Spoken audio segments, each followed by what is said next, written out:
Selamat pagi Pak Prodo. Selamat pagi. Gimana kabarnya Pak Prodo? Alhamdulillah. Mohon maaf ini Pak Prodo, saya mengganggu waktunya Bapak, waktu bekerja Bapak. Jadi tujuan saya di sini untuk melaksanakan wawancara Pak terkait dengan pengambilan keputusan tentang dilema etika selaku Bapak, karena Bapak kepala sekolah, seorang pemimpin pembelajaran. Jadi sebagai gambarannya Bapak, kalau dilema etika berarti ambil keputusan ke arah kanan benar, ambil keputusan ke arah kiri juga benar. Jadi sama-sama benar. Namun dua-duanya punya imbas gesekan masing-masing Pak. Berbeda dengan pujukan moral. Kalau pujukan moral itu berarti ambil ke kanan benar, ambil ke kiri salah. Jadi secara hukum itu punya dasar untuk disalahkan. Tapi kalau dilema etika dua-duanya benar Pak. Jadi makanya ini keputusan benar lawan benar seperti itu. Ada Bapak, ini ada beberapa pertanyaan terkait dengan dilema etika yang mau saya tanyakan.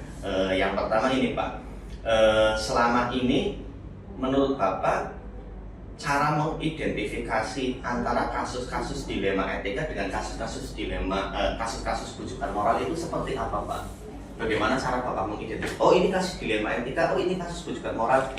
Identifikasinya seperti apa Pak? Terima kasih pertanyaannya. Saya berusaha menjawab sesuai dengan kemampuan saya. Ya, dalam mengidentifikasi kasus-kasus yang terjadi di sekolah, saya sebagai kepala sekolah melihat ada berbagai sisi nilai-nilai apa yang bertentangan yang terdapat dalam kasus tersebut. Jika terdapat dua nilai kebajikan yang bertentangan, maka kasus tersebut terdapat nilai benar dan salah. Maka kasus tersebut digolongkan kebujukan moral ya. Untuk kebujukan moral dapat melihatnya dari sisi hukum. Kita melihatnya dari sisi hukum ya. Apakah kasus tersebut bertentangan dengan hukum atau tidak? Sehingga nanti kita juga melihat peraturan perundang-undangan yang berlaku. Itu dasar saya mengambil keputusan yang berdasarkan dari bagaimana dengan terkait dengan hukum atau tidak, dan peraturan yang ada di hukum itu, peraturan perundangannya itu seperti apa? Itu sebagai pijakan saya dalam berarti berdasarkan aturan yang berlaku ya Pak. Terus gini Pak, untuk pertanyaan berikutnya ini Pak, selama ini Bapak menjalankan pengambilan keputusan di sekolah Bapak, terutama untuk kasus-kasus di mana ada dua kepentingan yang sama-sama benar Pak. Nah, bagaimana itu pertimbangan Bapak nanti misalkan ada dilema etika, kalau mengambil keputusan ke arah A benar juga, mengambil keputusan B ke arah benar juga, yang jadi pertimbangan Bapak itu apa nanti Pak? Ya, selama ini dalam menjalankan kebijakan, mengambil keputusan, saya tidak memutuskan sendirian. Jadi saya selalu berkomunikasi dengan para pembantu saya, yaitu waka-waka, untuk kita ajak berdiskusi, terus merumuskan sehingga memutuskan suatu permasalahan itu harus seperti apa penyelesaiannya, nanti berdasarkan dari pertimbangan waka sebagai dasar saya mengambil kebijakan. Berarti musyawarah dulu ya Pak, dengan waka nanti jalan terbaiknya seperti apa? Terus ini Pak, langkah-langkah atau prosedur seperti apa yang biasa Bapak lakukan selama ini Pak? Misalkan harus ngapain dulu untuk mengambil keputusan, seperti itu Pak? Ya, langkah-langkah yang biasa kita gunakan ya, yang pertama melakukan koordinasi musyawarah dengan waka, selanjutnya kita rapatkan dengan dewan guru, yang lainnya ya, kemudian baru kita mengambil kesepakatan itu. Berarti berdasarkan masukan gitu Pak? Masukan waka, dewan guru, dan kita ambil keputusan bersama. Terus ini Pak, pertanyaan berikutnya, hal-hal apa saja yang selama ini Bapak anggap efektif dalam pengambilan keputusan pada kasus dilema etika Pak? Ya, yang saya anggap efektif ya pengambilan keputusannya itu berdasarkan adanya komunikasi ya antara saya dengan para waka dan para ibu guru yang ada di sekolah ini, sehingga betul-betul keputusan saya itu keputusan berdasarkan dari kesepakatan bersama. Gini. Tapi itu yang saya jadikan sebagai patokan itu. Berarti mengutamakan komunikasi nih Pak. Oke. Oh gini. Terus hal-hal apa saja ini Pak selama ini menjadikan tantangan dalam pengambilan keputusan pada kasus dilema etika Pak? Jadi kan dalam pengambilan kasus dilema etika kan itu kan ada tantangan-tantangan tersendiri Pak. Nah misalkan wah kalau kesini seperti ini, kalau sini seperti ini. Nah yang merupakan tantangan Pak apa saja Pak? Ya, yang saya rasakan itu tantangan dalam mengambil keputusan adalah yang pertama adalah mungkin mindset ya, kurangnya pengetahuan dari orang tua siswa maupun dari siswa itu sendiri terkait dengan kasus-kasus yang ada, sehingga kita kadang-kadang ya agak butuh waktu gitu, kesulitan untuk menentukan. Iya, berarti perlu pemikiran yang lebih mendalam ya Pak ya. Oh, gini Pak, pertanyaan berikutnya lagi Pak. Apakah Bapak memiliki tata kala atau jadwal Pak? Tata kala jadwal tertentu. Jadi misalkan, oh ini harus diselesaikan dalam waktu 1 bulan atau gimana? Atau Bapak itu langsung menyelesaikan di tempat ketika ada masalah Pak? Untuk menyelesaikan kasus dilema etika misalkan, oh ini harus selesai sekarang, oh ini nanti dulu 1 bulan, apa Bapak punya jadwal-jadwal seperti itu Pak? Ya suatu jadwal tidak ada sih Mas, jadi kita begitu ada masalah ya langsung kita selesaikan dengan koordinasi teman-teman yang lain bahkan dan yang lainnya untuk yang terkait ya langsung menyelesaikan permasalahan itu. Tapi sesuai dengan tengah waktu ya Pak ya. Ya. Artinya ketika masalah harus diputuskan ya harus sesuai dengan misalkan tanggal 10 harus selesai ya berarti. Iya ada target. Ada target ya Pak ya berarti. Oke. Terus pertanyaan berikutnya, adakah seseorang atau faktor-faktor apa yang selama ini mempermudah membantu Bapak dalam pengambilan keputusan dalam kasus-kasus dilema etika Pak? Ya, yang baru jelas kalau saya ya para pendamping saya bahkan Bapak Ibu dan saya tidak Pertimbangan. ya memberikan pertimbangan kaitannya dengan masalah sebenarnya. Biasanya kan kalau banyak orang kan variabelnya jadi lebih banyak ya Pak. Dan hasilnya kan lebih Maksimal ya Pak. Terakhir Bapak ini, dari semua hal-hal yang disampaikan, pembelajaran apa yang dapat Bapak petik dari pengalaman Bapak mengambil keputusan dilema etika? Jadi ada pembelajaran apa nih Pak? Biar ini jadi masukan saya juga untuk saya belajar juga Pak.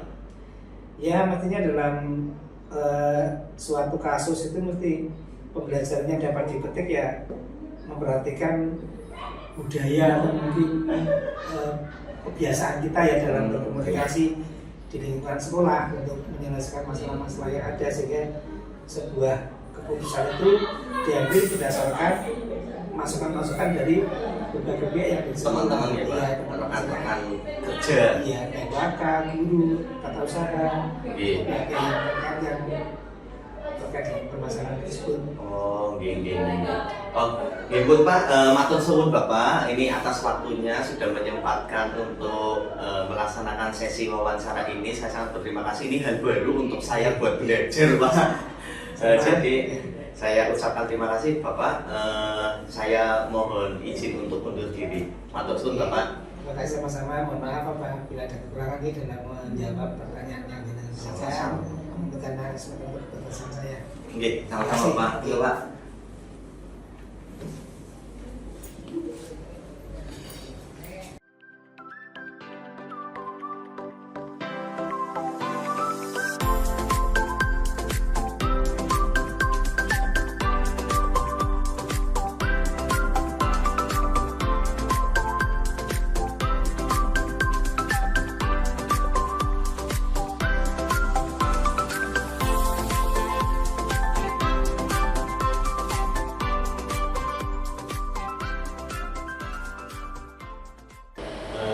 Assalamualaikum, selamat pagi Pak Jarofi. Waalaikumsalam.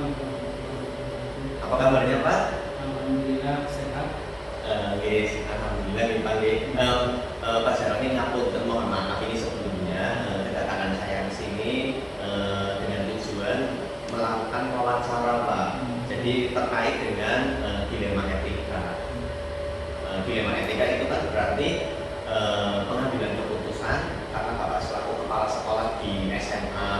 Muhammadiyah Makassari. Jadi kan terbiasa untuk mengambil keputusan, dan dilema etika itu pengambilan keputusan yang benar lawan benar. Jadi ke arah kanan benar, ke arah kiri juga nanti benar juga. Tapi dua-duanya nanti akan menimbulkan gesekan masing-masing, Pak. Jadi kalau ke sini benar juga tapi ada gesekannya, ke kanan juga benar juga tapi nanti ada gesekannya juga, Pak. Tapi kalau tujuan moral itu ke arah sini benar, ke arah sini salah. Berdasarkan hukum juga dikatakan salah. Tapi kalau dilema etika itu dua-duanya benar, Pak, secara hukum, Pak. Cuma menimbulkan gesekan nantinya. Jadi yang namanya dilema etika itu seperti itu, Pak. Nah, ada beberapa pertanyaan, Bapak, yang mohon maaf ini yang mau saya tanyakan, yang mau saya ajukan. Pertanyaan utamanya gini, Pak. Selama ini Bapak dapat mengidentifikasi kasus-kasus yang merupakan dilema etika atau bujukan moral itu seperti apa, Pak? Jadi Bapak itu kan mengambil keputusan di sekolah ini, di SMA Muhammadiyah Makassari, itu mengidentifikasi kasus yang termasuk dilema etika atau bujukan moral itu seperti apa, Pak? Saya mengamati dulu suatu permasalahan yang terjadi, kemudian mengumpulkan informasi yang faktual, turun data, dan menentukan suatu keputusan mengacu berdasarkan peraturan. Oh, berarti Bapak mengumpulkan fakta-fakta yang ada dulu, ya, Pak, ya? Fakta-fakta yang ada dulu terus diidentifikasi baru apakah ini dilema etika atau bujukan moral, nih, Pak. Terus gini, Pak, pertanyaan yang berikutnya, Pak. Selama ini Bapak menjalankan pengambilan keputusan di sekolah Bapak ini, terutama untuk kasus-kasus di mana ada dua kepentingan yang sama-sama benar atau sama-sama mengandung nilai kebajikan. Jadi Bapak itu mengambil keputusannya caranya gimana, Pak? Bagaimana mengambil keputusan jika dalam kasus itu termasuk dilema etika, Pak? Yang menurut yang kami amati dalam pengambilan keputusan harus selalu dikembalikan semuanya ke aturan. Setiap pengambilan keputusan tentunya saya selalu menjalin hubungan dengan rekan sejalan, dan memastikan bahwa keputusan tersebut benar-benar dipahami karena selalu ada alasan di dalam suatu kejadian. Oke, berarti artinya ada koordinasi, Pak, dengan rekan-rekan, Pak. Berarti ada waka-waka dan rekan-rekan dulu, Pak. Jadi ada koordinasi terus bisa diambil keputusannya secara bersama, siap. Terus gini, Pak, langkah-langkah atau prosedur apa seperti yang biasa Bapak lakukan, Jadi ada langkah-langkah seperti apakah yang biasa Bapak lakukan selama ini dalam mengambil keputusan, Pak? Pertama, saya mencoba memahami kasus yang terjadi. Selanjutnya mengumpulkan rekan dulu untuk mengadakan masukan, lalu mengadakan rapat bersama. Apabila tidak sesuai dan tidak menemukan keputusan bersama, maka dilakukan voting, dan begitu keputusan diambil dengan catatan. Dilaksanakan dengan akan menjawab masukan. Setelah itu suatu keputusan yang kesepakatinya. Oh, berarti musyawarah dulu, Pak, dengan para guru, nanti jadi keputusannya bersifat bersama, kesepakatan bersama, terus gini, Pak, hal-hal apa saja yang selama ini Bapak anggap efektif dalam pengambilan keputusan pada kasus-kasus dilema etika, Pak? Kalau saya merasa suatu pengambilan keputusan itu efektif apabila disesuaikan dengan objek permasalahan di lapangan. Saya meminta masukan dari rekan guru atau mungkin guru PP, mendengar pendapatnya, dan mungkin keputusan bersama. Oh, oke. Berarti tetap musyawarah tadi, ya, Pak, ya. Jadi mengedepankan komunikasi kolaborasi, ya, Pak. Terus gini, Pak, hal-hal apa saja? Jadi dalam pengambilan keputusan tentunya ada tantangan, Pak. Dalam pengambilan keputusan itu ada tantangan. Tantangannya itu apa saja, Pak, dalam pengambilan kasus-kasus keputusan, kasus-kasus dilema etika, Pak? Tantangan yang dihadapi dalam pengambilan keputusan apabila kurang bisa diterima, tentunya saja kita harus bisa meyakinkan secara persuasif orang yang terlibat dengan keputusan kita. Oke. Terus ini, Pak, ada pertanyaan lagi nih, Pak. Apakah Bapak memiliki tata cara atau kan ketika terjadi kasus tentunya Bapak itu mengambil keputusannya secara langsung atau mungkin dijadwalkan, oh nanti aja pengambilan keputusannya seperti Pak, mau dijadwal atau langsung Pak biasanya? Tidak ada jadwal tertentu, intinya segala hal harus tuntas dan kalau bisa diselesaikan secepat mungkin. Meskipun begitu tergantung dari ringan atau beratnya suatu kasus persoalan. Oh, ini berarti kalau mungkin kasus-kasus ringan berarti Bapak bisa langsung mengambil keputusan sih Pak. Untuk kasus-kasus berat mungkin Bapak menunggu untuk bisa diambil keputusannya nanti karena kasusnya melibatkan banyak orang misalnya, berarti nanti keputusannya menunggu nih Pak. Tapi punya target ya Pak ya? Target kapan harus selesai itu ya Pak? Oke. Gini Pak, pertanyaan berikutnya Pak yang ingin saya tanyakan adalah adakah seseorang atau faktor-faktor yang selama ini mempermudah atau membantu Bapak? Ada orang-orang yang membantu Bapak tidak dalam pengambilan keputusan dalam kasus-kasus dilema etika? Ya, tentu saja ada dengan tim di sekolah yang senantiasa mendukung sekolah terkait penyelesaiannya kasus-kasus yang ada. Jadi tentunya ada dukungan tim. Oke. Tim Bapak berarti para waka, guru-guru, mungkin staf teknik juga ya Pak ya. Jadi kalau menyangkut masalah yang lumayan lebar, berarti seluruh warga sekolah dilibatkan ya Pak. Oke. Yang terakhir ini Bapak, dari semua hal-hal yang telah disampaikan, pembelajaran apa yang dapat Bapak petik dari pengalaman Bapak mengambil keputusan dilema etika? Artinya kan dalam mengambil keputusan tentu ada pelajaran ya Pak yang bisa dipetik. Itu juga buat referensi saya untuk belajar saya Pak nanti Pak. Itu ilmu baru Pak. Pelajarannya kira-kira apa saja Pak? Ya, saya belajar banyak hal dari selama ini menjadi kepala sekolah. Tentu saja tidak bisa disamakan pengalaman kita dengan sekolah sebelumnya. Dengan kondisi sekolah yang berada di desa, budaya dan kebiasaan berbeda tempat ini menjadi hal yang perlu juga kita lakukan ketika mengambil suatu keputusan. Oh iya, berarti artinya memperhatikan adat istiadat di sekitar juga ya Pak ya?